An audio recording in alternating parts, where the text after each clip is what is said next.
now at 2-3. It's the first time since 2002 that New England has had a losing record 5 games into the season. So, Shannon, how concerned should Belichick be about this loss and about his offense? Well, Skip, I don't think he should be too concerned because here's the thing. They look like a team that has sporadic practices over the last 2 weeks. And their quarterback, he's practiced even less because he had to be isolated away from the team. He did. So for me, I think that has a lot to do with it. And Coach Belichick, I think he spoke to something like this. Yeah, we can sure use the practice. We need the practice. And that's what they look like, Skip. This offense isn't going to be explosive. So if you're thinking you're going to see Kansas City or you're going to see one of these high-flying offenses, the Tennessee Titans, that's not what they are, Skip. They're going to win games by running the football, Cam play action, and playing outstanding defense. Now, give them credit. They did a great job of keeping the Broncos out of the end zone. Now, a lot of that had to do with, obviously, Drew Lock is a young guy, and the Broncos are very inexperienced, and they didn't want to take any chances of trying to put the ball in harm's way. So they allowed New England to stay in this ball game a lot longer than what they should, because I can assure you, if they're playing anybody else other than the Broncos in that young offense, they get probably 35, 40 points hung on them with the way they played offensively yesterday. So with that being said, Skip, I'm not overly concerned because I think they go back. It's going to be interesting to see. Are they opening up the facility? Are they going to be able to practice? There's a reason why teams practice, Skip. You just don't show it like, okay, I'll see you Sunday and just go play football. You need practice. And if you look at it, and for whatever reason, you can look at defenses are struggling this year to stop because the scoring has been off the chain, Skip. I mean, I didn't expect, obviously, I thought the offense would be a little lagging behind, but that's not the case. The offenses are ahead of the defense, and we normally see defenses ahead of the offense. But to see New England struggle the way they did, considering how they looked against Miami, look at Miami, how they're playing. Look how they looked against Seattle, and they put up, 30-plus points against Seattle, and Cam was almost 400 yards passing. And then to watch them yesterday now, the Broncos got a very good defense. Vic Fangio dialed up the pressure. He did. He's like, I am not letting you sit back here, Cam. You're going to make a decision. I'm going to give you 1, 2, 3, make a decision. Because they were coming. Even on the 4th and 10 that ended the game, he sent the house, and I was impressed. He brought Braun Bliss and played zero coverage. He did. So that's where they are, Skip. I think if they can get back to practicing, we'll see this team. But if you're expecting to see explosive, you're expecting to see the 2007 Pat, Skip, you're not going to see that with this team. They're going to run the football, play action, go to ask Cam, we're going to need you to run like 10 times a game, and we're going to need you to get like 70 yards running the football. That's what they are. But I'm not overly concerned.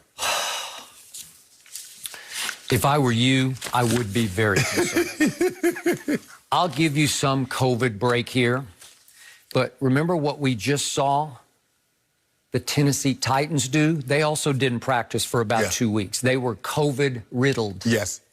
And they came out and destroyed the Buffalo Bills when I least expected. I mean, they took them all apart. They looked like they didn't need to practice.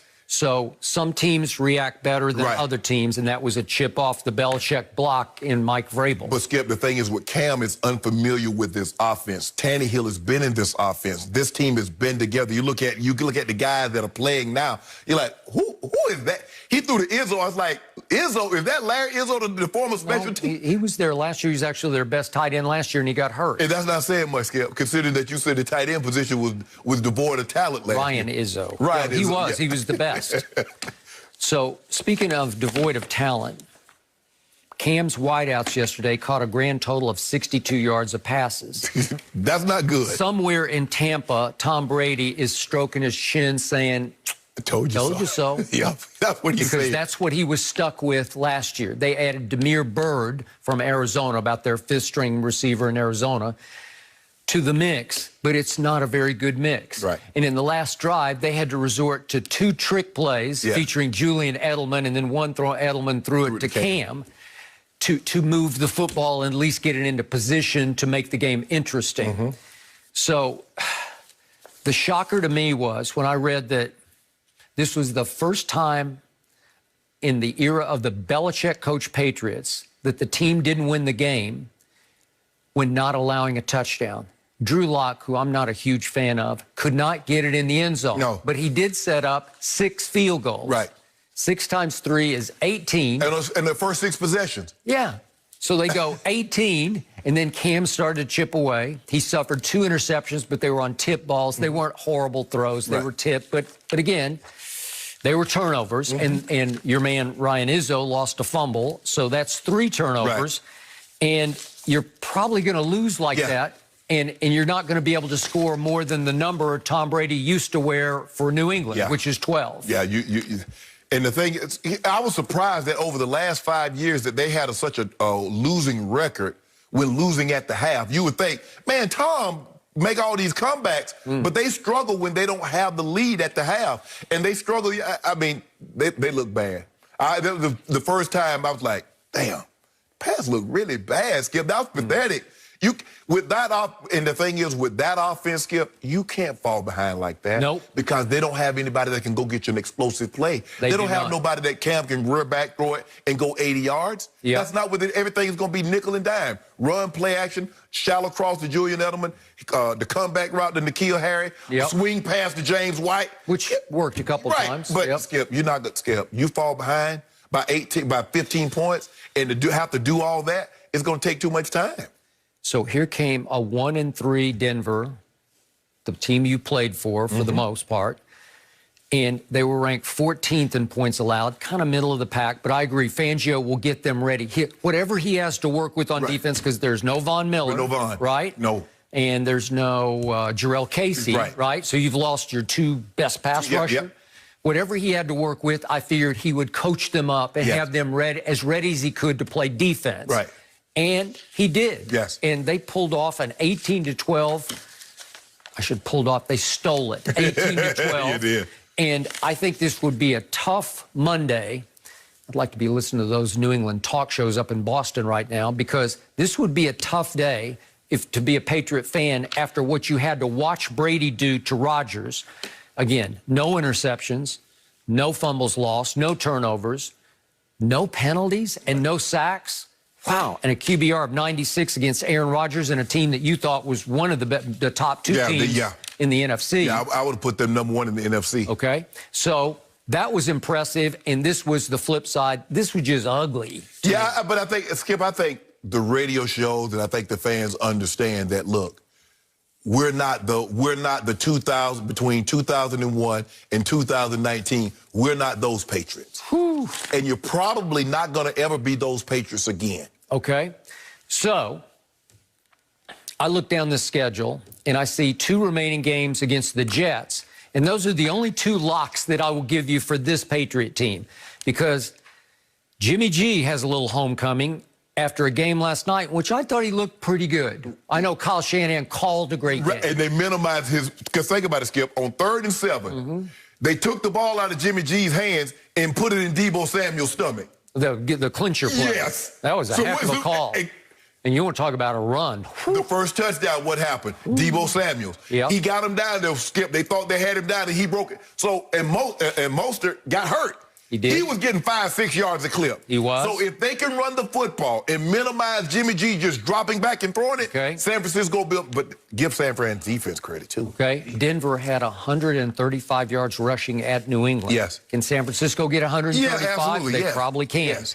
And then it's at Bills, and we'll see the Bills this afternoon tonight, so to speak, at home against Kansas City. I expect the Bills to bounce back. I don't know if they can win the game, but I think they'll at least show up this time. Coach Belichick is hoping, since it's a short week, they're playing on Monday night. Then they get us again. They probably go. That's probably a 1 o'clock game on Sunday. Okay. Then I see Baltimore. Then it's at Texans. Then I see Arizona. Then I see both LA teams back to back.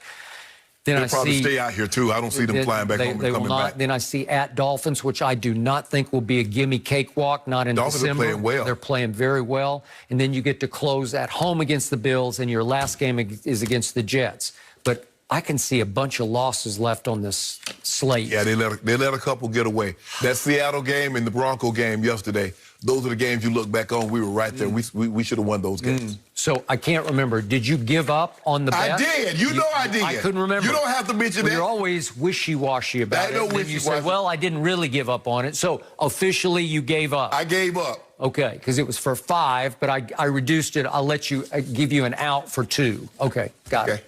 Okay, done. You just feeling good. You feeling generous. You feeling magnanimous today. You come out here, your little Tom Brady jersey. You out here preening around and everything. But your day coming, Skip. Your day is coming. Jenny, I got to just give me one last second here. Sure. You did call me on something that you said 2 years ago. I bet you 50 cases that LeBron 2019. Yeah. 2019. Yeah. Okay. So I didn't know if you actually accepted the bet, but I'm told by our producer, Azzy, that you did accept the bet. Yeah. Okay. Well, did you forget that you lost another bet to me for $1 billion, and I accepted the bet, and you lost it immediately? I wrote you a check. I covered it. You did not write me a check. So I tried to factor in how many cases you could get of Diet Dew for $1 billion, and I think it's about 200 million. I bet rubles. 200 million cases. So effectively, you actually owe me 200 million cases of Diet Dew. I bet rubles. Okay. What do you know about rubles, Shannon? That's what I bet. Okay. Just for the record. So we're just going to leave it at that? Are we settled? He don't want to pay my due. I got 50 cases. So let's see. Minus the 2 cases, so I'm up actually 8 cases of due. Are you? What about the $1 billion? To full-time track you owe me 8 cases of due. I owe you $1 billion. Yeah. Okay, I think I can pay off the 8 while you're at it. Okay, actually, Shannon, this next one might be hard for you because we are going to go back to talk about Tom Brady and just how good he looked against Aaron Rodgers in that win. Oh, it was fun for so many of us. We go there next.